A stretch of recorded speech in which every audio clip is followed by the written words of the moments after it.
Hi all, it's Emily Rand with ESPN Esports. I'm joined by Havok of the Florida Mutineers. So first of all, congratulations on your victory. What were you able to take away from the FaZe match going into the second match?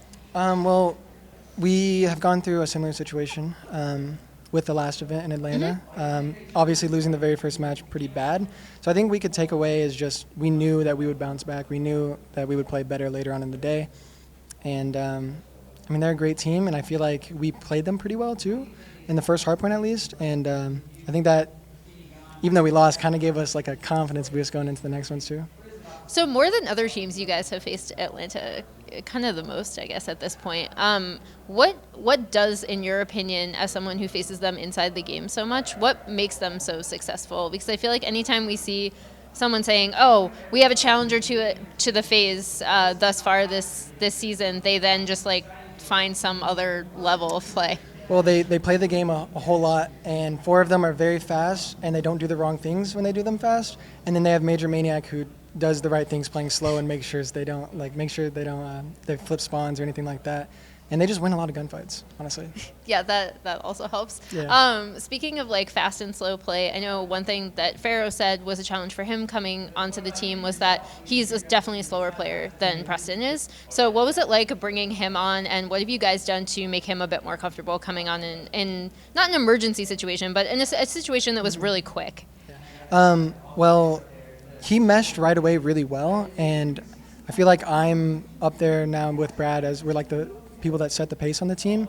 And I mean, we're slower than Preston too, so I think he just meshed really well, already being a little slower, and it works out for our pacing. And then what has he been like in like off team dynamic? Just how are you guys getting along, and how much practice were you able to get? He said only one online scrim, I think, before your scrims at 8 a.m. this morning or something. Yeah. Well, the vibes are great. We're laughing a lot, having fun, and we're trying super hard in scrims, which we did lack before. And then, I'm sorry, what was the other part of the question? Oh, just how much practice have you guys been able to get? Right. We had one online scrim at home, 2 S&D maps, and then got here at like 8 a.m. and played not even a whole scrim. So it's definitely been – I'm excited to see what we can do with more practice. And then between you and then also I think the Gorillas were kind of in a similar situation where expectations for your team are different because of the substitutions. Does that allow you to play like a little bit looser in a way? In a way, I could see how it could, but at the end of the day, like our mindset is just let's win, and yeah, I mean, I can see how it would like we have nothing to lose kind of thing because with an emergency sub, but at the end of the day, we just want to win. And then what's your outlook for tomorrow? Come out and win. Yeah, come out and win. We're gonna try to get some good sleep, eat right, stay hydrated, and get some hopefully more practice in before the matches too. In general, actually that reminds me of something, coming into franchising, I feel like so many more people are paying attention to that kind of stuff. Like, yeah. I didn't hear from COD players last year when I would interview you guys, like, oh yeah, like, what's really important? Sleep. Yeah. So what has that been like to have more of an infrastructure and people telling you like, hey, this is actually important, and does it feel any different?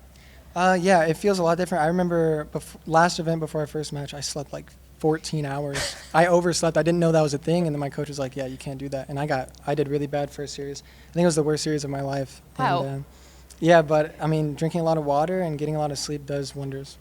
And then how are you guys dealing with any sort of virus concerns? Yeah, I mean, that was definitely one of our biggest fears coming here. But we're just trying to not touch our face, wash our hands, kind of what everyone's saying. But I mean, I'm not an expert on it, but I'm just going to try to follow instructions. All right. Well, thank you so much. All the best tomorrow. And for more Call of Duty League coverage, keep it here on ESPN Esports.